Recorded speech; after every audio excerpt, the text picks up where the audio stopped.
വനവാസി മേഖലയിലെ ബി.ജെ.പി. മുന്നേറ്റത്തിൽ പ്രതികരണവുമായി ബി.ജെ.പി. വെസ്റ്റ് ജില്ലാ അധ്യക്ഷൻ പി. വേണുഗോപാൽ. എല്ലാവർക്കും വേണ്ടി പ്രതികരണം. LDF-ന്റെ അഴിമതി ഭരണത്തെ ഇല്ലാതാക്കിക്കൊണ്ടാണ് NDA അധികാരത്തിലെത്തിയതെന്നും അദ്ദേഹം കൂട്ടിച്ചേർത്തു. എന്തായാലും കഴിഞ്ഞ കാലത്തെ ഇടതുപക്ഷത്തിൻ്റെ അഴിമതി നിറഞ്ഞ പാർഷ്വാലിറ്റിയുള്ള ഭരണമാണ് ഭാരതീയ ജനതാ പാർട്ടിയെ അധികാരത്തിലെത്തിച്ചത്.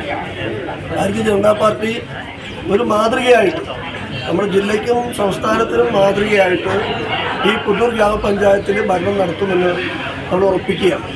കുറച്ച് വിശ്വസിക്കുന്നു, നമ്മളതിനുള്ള പ്രവർത്തനം നടത്തും. അതേസമയത്ത് വികസന കാര്യത്തിൽ രാഷ്ട്രീയം നോക്കാതെ എല്ലാ ജനങ്ങൾക്കും വികസനമുണ്ടാവാൻ, നന്മയുണ്ടാവാനുള്ള ഭരണമായിരിക്കും പുതൂർ ഗ്രാമപഞ്ചായത്തിൽ നടത്താൻ ഞങ്ങൾ ഉദ്ദേശിക്കുന്നത്.